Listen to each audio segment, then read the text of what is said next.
La civilización griega. La civilización griega. Vamos a hablar de la ubicación geográfica.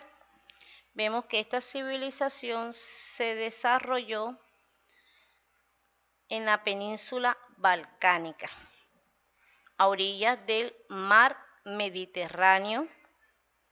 Comprende lo que es Grecia continental, al sur de la península balcánica.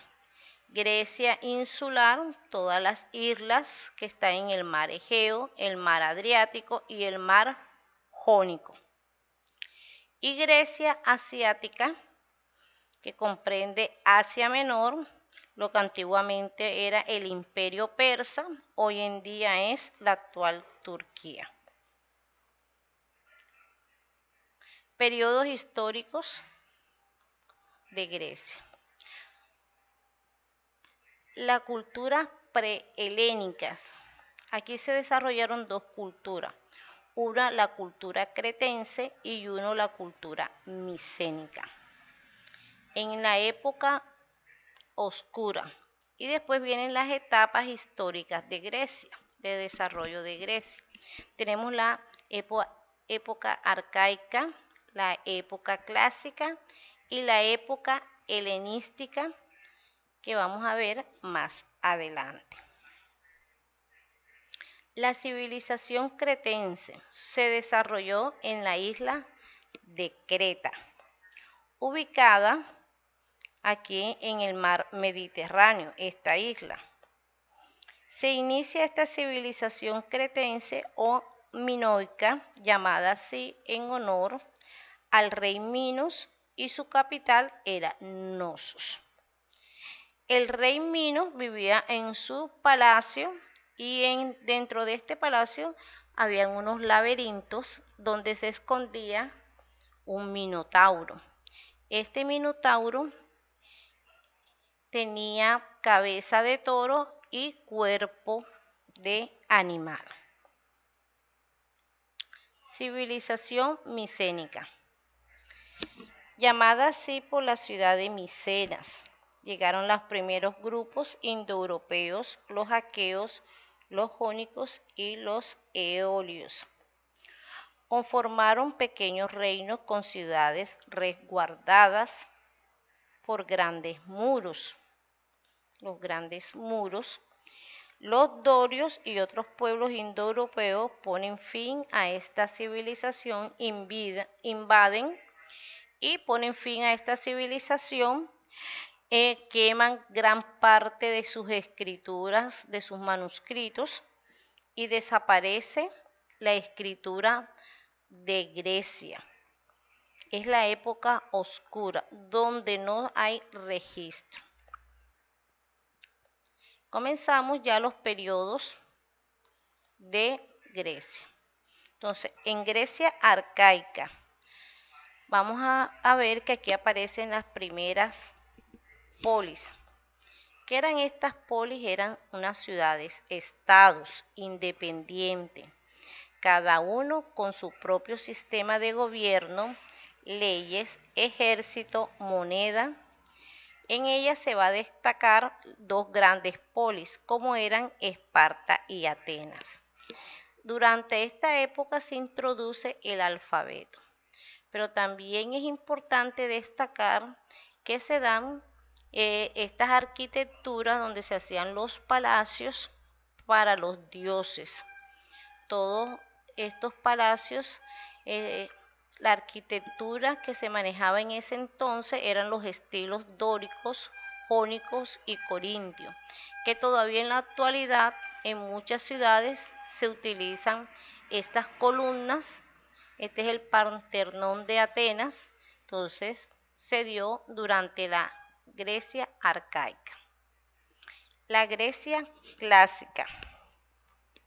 Vamos a encontrar las dos grandes ciudades o polis. Tenemos Atenas y tenemos Esparta. Estas dos grandes polis siempre estuvieron enfrentadas por la supremacía, por el poder. Vamos a encontrar una Esparta guerrera, pero vamos a encontrar una Atenas culta. Esparta y Atenas se convierten en modelos de las polis. Vemos que Atenas se practicaba una política democrática, mientras que en Esparta era aristocrática y militarista. Entonces vemos esto aquí en estas dos grandes ciudades. Organización política de Atenas y Esparta. En Atenas existía la eclesía o asamblea que se convocaba para elegir los magistrados, se elegían los arcontes, que eran los máximos gobernadores, y los estrategas. El bule, que era el consejo de 500 miembros, trataba de asuntos generales sobre los que se decidiría la eclesia, que proponía las leyes. Mientras que en Esparta vemos que estaba la apeya, que era la asamblea popular, y podían participar todos los ciudadanos mayores de 30 años, pero las decisiones las tomaba la gerusia, que era el consejo de ancianos. Éforos magistrados ejecutaban las decisiones de la gerusia. La sociedad en Atenas. Los ciudadanos en Atenas, fuesen pobres o ricos, se les permitía intervenir en el gobierno. Entonces aquí vemos la forma de democracia. Los mentecos eran extranjeros que vivían y tenían negocios en Atenas. Pagaban impuestos y formaban parte del ejército, no eran considerados ciudadanos. Y los esclavos, que eran hombres y mujeres sometidos a un amo. Dentro de la organización social de Esparta, teniendo en cuenta la pirámide, arriba de la cúspide estaban los espartiatas o iguales, nobles que participaban en política. Luego venían los periecos, que eran los campesinos libres con la obligación de participar en el gobierno. Y por último estaban los hilotas, grupos mayoritarios, esclavos sin derechos políticos, trabajaban la tierra para sus amos espartanos. Vamos a ver la educación y las diferencias que hay entre estas dos grandes polis.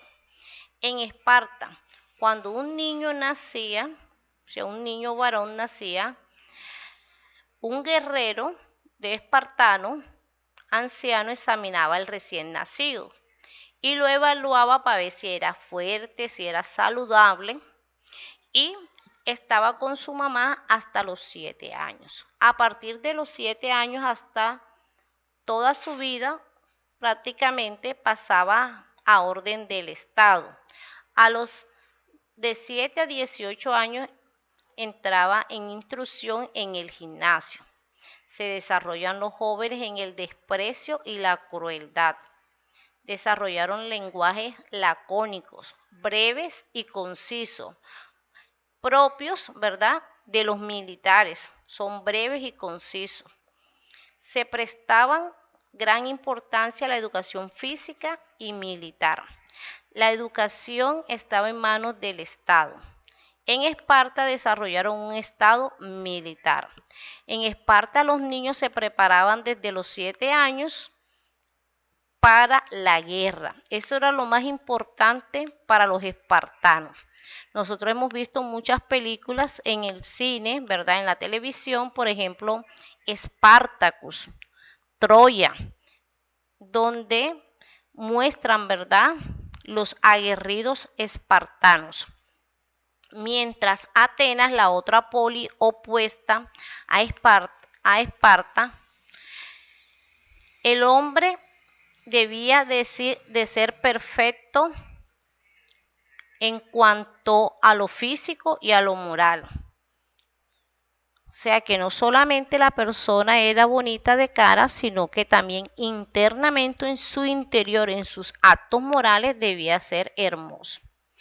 Igual que en Esparta, hasta los 7 años el niño estaba con sus padres.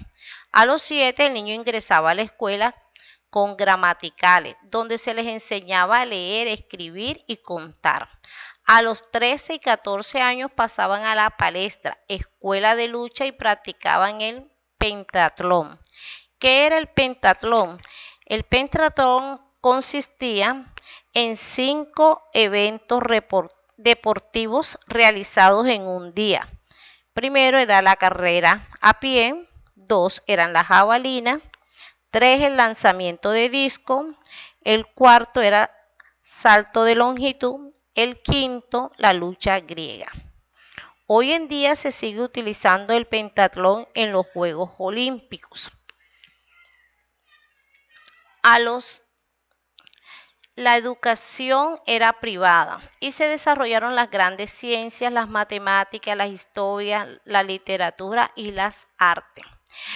En Atenas, a diferencia de Esparta, pues se desarrollaba, en Atenas era el espíritu del conocimiento, la hermosura del conocimiento. Crearon grandes intelectuales de la época. Mientras Esparta era guerrera, en Atenas se cultivaban las artes, las ciencias, las letras. Entonces, se desarrolló todo esto en Atenas. La religión. Vemos que los antiguos griegos eran politeístas, es decir, adoraban a varios dioses que vivían en el monte Olimpo, donde Zeus era el más poderoso. Los dioses eran antropomorfos e inmortales, o sea que tenían, la palabra antropomorfos, que tenían mitad hombre o forma de hombre, es lo que traduce antropomorfo, eran en forma de hombre, eran inmortales, tenían virtudes y defectos humanos. Algunos de ellos descendían del monte Olimpo, donde residían, y muchos de ellos se casaban con los humanos mortales. Algunos de estos dioses eran Zeus, que era el padre de todos los dioses, pero también estaba Hestia, que era la diosa del hogar, Deméter, dios de la agricultura, Hera, que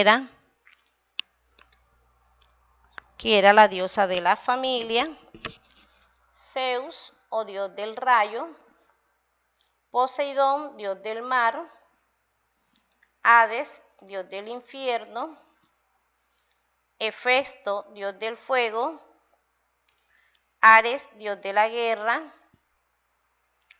Dionisio, dios del vino,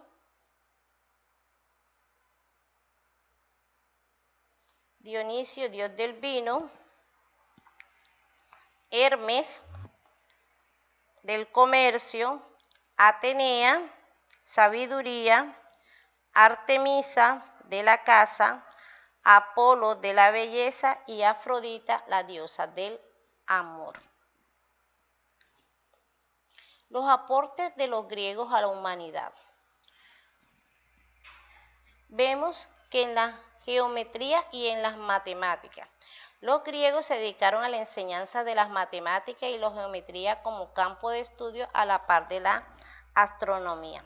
Sobresalieron los que además eran filósofos: Pitágoras, que investigó la teoría de los números; Euclides, sistematizó los conocimientos geométricos; y sus alumnos Arquímedes, que sentó las bases de la hidrostática o la mecánica de los fluidos y explicó los principios de la palanca. En medicina vemos que sobresalió lo que fue Hipócrates como el padre de la medicina. Por eso las personas que estudian medicina tienen que hacer el juramento de Hipócrates. que hoy en día quienes se dedican a estos estudios de la ciencia, ¿verdad?, deben hacer este juramento. La astronomía. En la astronomía, en los primeros tiempos de la historia de Grecia, se consideraban que la Tierra era un disco cuyo centro se hallaba el Olimpo. Creían que los movimientos celestes se ponían a explicar mediante la hipótesis de que la Tierra giraba sobre su eje. En las artes se atribuye la creación de obras teatrales, poesías, como también pintura, entre otras creaciones, como son los textos literarios, las tragedias, la comedia y la sátira teatral, la poesía lírica y la literatura épica. En la arquitectura vemos que los griegos desarrollaron grandes palacios, esculturas, donde ellos veneraban, ¿verdad?, a sus dioses. En la filosofía fue el amor a la sabiduría y más tarde la sabiduría misma. En esto vemos que sobresalen algunos filósofos que se preocuparon por descubrir el principio de todas las cosas en la naturaleza. En ellos tenemos Tales de Mileto, el elemento era el agua, para Anaximandro era el apeirón o lo indefinido y para Anaxímenes el aire, para Heráclito el fuego. Posteriormente la filosofía se ocupó del estudio del ser humano y su naturaleza. En ellos se destacaron Sócrates, Platón y Aristóteles. Los Juegos Olímpicos. La concepción de los primeros Juegos Olímpicos nacieron en Grecia y eran en honor al dios Zeus. Hoy en día los Juegos Olímpicos son el máximo escalafón de competición deportiva multidisciplinaria a nivel mundial. Pero hay una gran diferencia entre los Juegos Olímpicos del pasado y los de hoy en día. En el pasado era un honor competir. Y cuando la persona ganaba, los muchachos ganaban, se les entregaba una corona de laurel y con eso habían alcanzado como que el cielo para ellos, no una medalla de oro como hoy en día. Y por último, le debemos la democracia. El imperio macedónico. Vemos que este imperio se ubicó en el norte de Grecia y experimentó un ascenso en el poder con el gobierno de Filipo II, padre de Alejandro el Magno o Alejandro el Grande, que conquistó el imperio persa y expandió la cultura griega. Nos vemos, jóvenes, en la próxima clase. Dios los bendiga.